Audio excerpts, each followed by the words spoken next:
What's going on with the fam? Peace and blessings to the guys and the goddesses. Good evening to you guys. Here to hit you guys with another informative video. Drop some knowledge as I always do on people.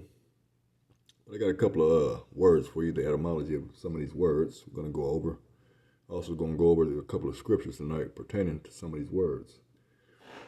So, first one I got for you is a human being. And it's inside of a Ballantyne's Law Dictionary, which is the 1930 edition. You can also find it within the 1948 edition also. So it says right here, a human being, from Latin humanus, a lesser inferior man or woman defined legally as an animal or monster, as distinct from the ancient pre-Vatican Roman term homo equals man. A key rule of the law from the 14th century describing a fundamental legal fiction that is the notion of an inferior man or woman as an animal, as defined by papal decree, and therefore not subject to the laws of free men, but the laws of property. Okay? And as I told you guys last video, property cannot own property.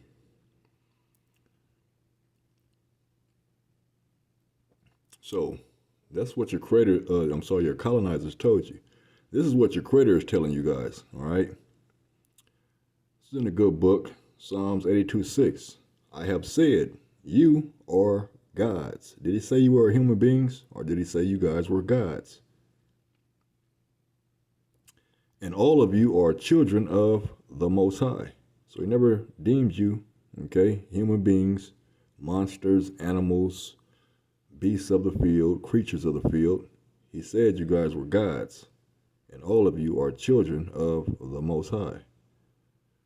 So you guys have to understand, if you want to be a human being, you have to understand your property, your chattel property, which means someone owns the rights to you. So, Malachi 3:6, okay, the Most High tells us out of his own mouth, for I am the Lord, the sovereign Lord, I change not. Therefore, you sons of Jacob are not consumed. So he's telling you guys right here, all right? My word is the same today, yesterday, and forever. It changes not. And the only ones I'm talking to is the sons of Jacob, which is Yasharallah, Israel, not the whole world. So, moving on to gain a precept on this scripture, let me hit you guys with Deuteronomy 23:8. Okay?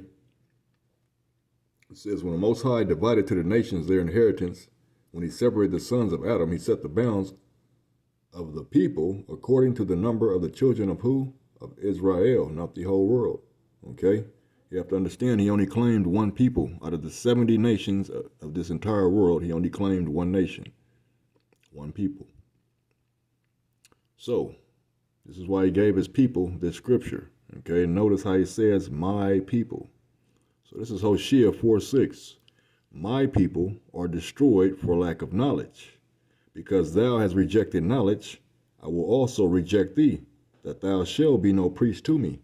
Seeing that thou hast forgotten the law of thy God, I will also forget thy children, because they have become the prodigal sons, prodigal daughters, by straying into the physical realm of earth Gaia and following the ways of the Gentiles.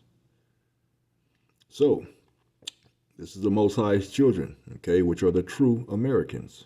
So this is inside of this knowledge is inside of a 1828 unabridged Webster's American Dictionary, and it's pertaining to America and the Americans, which are the people of that nation.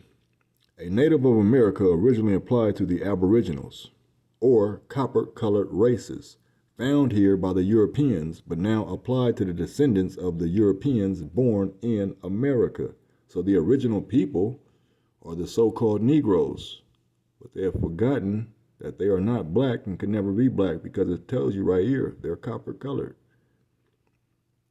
So they, that's why it's important for people to understand the etymology of these words, the origin of these words. So the definition, okay, of ab, that's the first part of aboriginal, would be ab. So It means away from. Okay, that's why the Most High separated you guys from the rest of the world and put you over here in the Americas by yourself, because he wanted you away from the Gentiles, which are the heathen. So, legal definition of original, okay? Legal definition of original. Original contracts, practice, and evidence. An authentic instrument of something, and which is to serve as a model or example to be copied or imitated. So the original people were the aboriginals, which are the Negroes, and they were to be copied and imitated. So that's why the colonizers stole you guys' birthrights and your land. It also means first or not deriving any authority from any other source, okay, which would be the United States Federal Corporation, as original jurisdiction, original writ, okay, original bill, and the like. So, by claiming to be from the United States Federal Corporation, instead of claiming to be from national government, which your creator and your left you through your ancestors, you guys are placing yourself under their jurisdiction, which means you are their property. Because you're no longer the Most High's property due to contract law. You're under Satan's jurisdiction.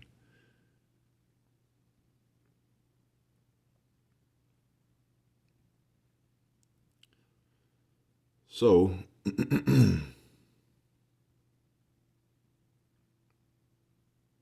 we go. Now I'm going to hit you with this scripture right here, because a lot of people don't know the true description of the Most High. And that description was given to us, okay, by John the Baptist. When he was taken up in his spirit, he said he witnessed the one that sat upon the throne. He had the appearance of jasper stones and sardis stones. So if you go on Google, ask Google to show you a picture of jasper stones and sardis stones, this is what it's going to show you, okay? This picture right here. Blow it up, can. So, this is the color of the creator. He's not all colors. He's only one color, people, okay? He's only one color. And as he told you guys, I, the Lord, I change not. So you saying, you know, my appearance has changed too?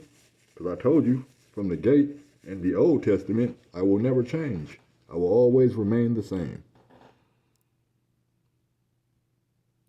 So, also given to us was the description of his children. And this is in, I believe it's 21:11, Revelations 21:11. Yes, it is. Okay, so we started at 21:10. And he carried me away in the spirit to a great and high mountain and showed me the great city and the holy Jerusalem. Now remember, Jerusalem is where the Jews come from, okay? The tribe of Judah, which is the Negroes. Descending out of the heaven from God, having the glory of God, and her light was like unto a stone most precious. So the most precious stone in the Most High's eyes is a jasper stone, because that is the stone of his appearance, the stone of the appearance of his children, which are the Negroes, Latinos, and Native Americans. So clear as crystal, okay? You have to understand, he's only claiming Yasharallah. So we'll further go on, and had a wall great and high, and had 12 gates, and at the 12 gates, okay, says 12 angels, but when you read the Gnostic text of the Nag Hammadi, you'll understand that angels are archons, and archons are demons.